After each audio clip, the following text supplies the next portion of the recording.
మా అన్నదమ్ములని ఆనాడు రాహుల్ గాంధీ కన్యాకుమారి నుంచి కశ్మీర్ వరకు 150 రోజులు 4000 కిలోమీటర్లు మండు టెండల్లో మంచు కొండల్లో పాదయాత్ర చేస్తే సూర్యుడు ఉదయిస్తున్నట్టుగా తూర్పున ఒక పక్కన సూర్యుడు ఉదయిస్తుంటే కృష్ణానది బ్రిడ్జిని దాటుకొని కర్ణాటక నుంచి ఉదయించే సూర్యుడు లాగా రాహుల్ గాంధీ తెలంగాణలో కాలు మోపినప్పుడు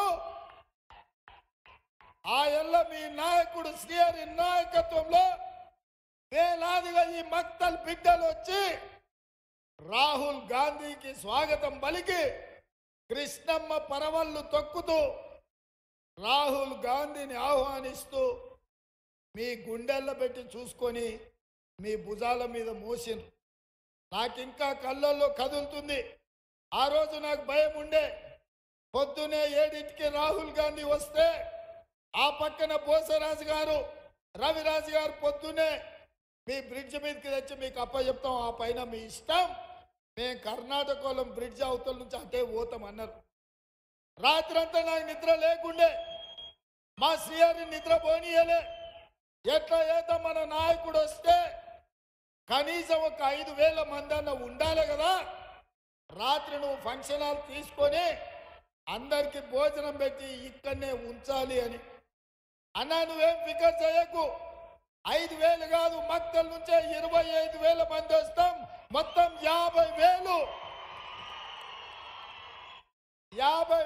మందితో దేశంలో ఏ రాష్ట్రంలో పలకని స్వాగతం తెలంగాణ రాష్ట్రంలో మక్తల్ నియోజకవర్గంలో స్వాగతం పలుకుదామని శ్రీహరి చెప్పిండు.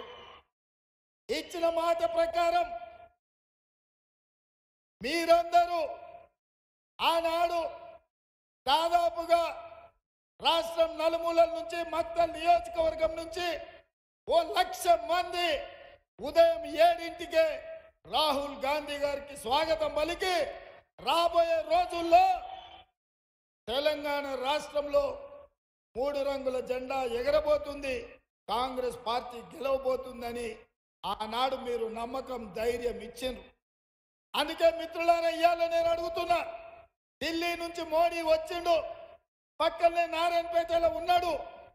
మోడీ మన మీద దండయాత్ర చేసి ఉండొచ్చు, కానీ మన ఇంటి వాళ్ళే, మన ఇంటి దొంగలే ఇవాళ బొట్లో కత్తి పెట్టుకొని తిరుగుతూ 70 ఏళ్ల తర్వాత మన పాలమూరు బిడ్డకు అవకాశం వస్తే జెండాలకు ఎజెండాలకు అతీతంగా రాజకీయాలకు అతీతంగా ఈ జిల్లాను అభివృద్ధి చేసుకోవడానికి ఏకం కావాల్సిన సందర్భంలో ఎట్లయినా పడగొట్టాలి, కాంగ్రెస్ను ఓడగొట్టాలి అని టీకే అర్ణమ్మ ఢిల్లీ సుల్తాన్ల పంచన చేరింది.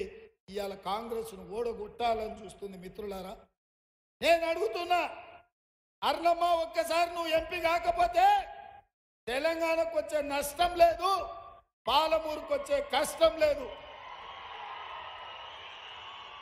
కానీ ఇవాళ అనుకోని తప్పిదం ఈ పార్లమెంటు నుంచి జరిగితే ఈ ప్రాజెక్టులన్నీ ఎక్కడివక్కడ ఆగిపోతాయి.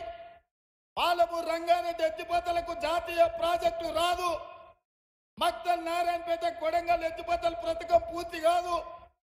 కృష్ణా వికారాబాద్ రైల్వే లైన్ మనకు రైలు రాదు. సంగమండ అక్కడనే ఉంటుంది, కోయిల్ సాగర్ ఇక్కడనే ఉంటుంది. భీమా ప్రాజెక్టు భవిష్యత్తు గందరగోళంలో పడుతుంది. అందుకే ఇవాళ మీకందరికి విజ్ఞప్తి చేస్తున్నా, ఇవాళ జాతీయ స్థాయిలో మా మాదిగ సోదరుల యొక్క ఏబిసిడి వర్గీకరణ సమస్య ఉన్నది. సుప్రీంకోర్టులో పార్లమెంటులో పరిష్కరించాల్సిన అవసరం ఉన్నది. ఇదే కాదు, మా ముదిరాజు బిడ్డలు ఎంతో కాలం నుంచి బీసీడీ నుంచి బీసీఏలోకి మార్చండి అని అడుగుతున్నారు. ఇవాళ ఆ సమస్యను పరిష్కరించాలి అంటే సుప్రీంకోర్టులో కొట్లాడాలి. మీ 32 గ్రామాలకు రోడ్లు కావాలన్నా, మీ మున్సిపల్ కోర్టు పూర్తి కావాలన్నా, మీ డిగ్రీ కాలేజీ రావాలన్నా, మాదిగా ఉపకులాల ఏబిసిడి వర్గీకరణ జరగాలన్నా, ముదిరాజ్ సోదరులు ఏ కేటగిరీలోకి రావాలన్నా మా వాల్మీకి బోయలు ఎస్టీ జాబితాలో చేరాలన్నా పార్లమెంటులో మీకు కొట్లాడేవాడు కావాలి, మీ తరఫున ప్రశ్నించే గొంతుగా ఉండాలి, మీకోసం కష్టపడి మీ బిడ్డగా పనిచేస్తోడు ఢిల్లీలో ఉండాలి. అందుకే ఇవాళ మీ బిడ్డగా మీ సోదరుడిగా ఈ రాష్ట్రానికి ముఖ్యమంత్రిగా ఉన్న పాలమూరు జిల్లాను సస్యశ్యామలం చేసి అభివృద్ధి చేసే బాధ్యత నేను తీసుకుంటా.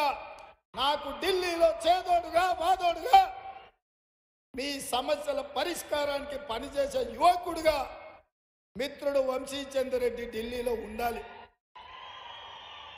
ఇవాళ ఎంపీ పదవి కోసం కాదు, వంశీ ఢిల్లీలో టీడబ్ల్యూసీ మెంబర్ అవసరం అనుకుంటే ఒక్క సంతకంతో రాజ్యసభకైనా పంపించే శక్తి ఇవాళ మీ బిడ్డగా నాకుంది.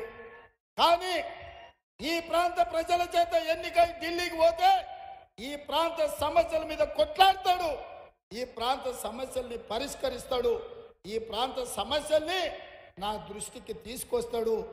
మీ తరపున మీ వాడుగా మీకోసం పనిచేస్తాడు.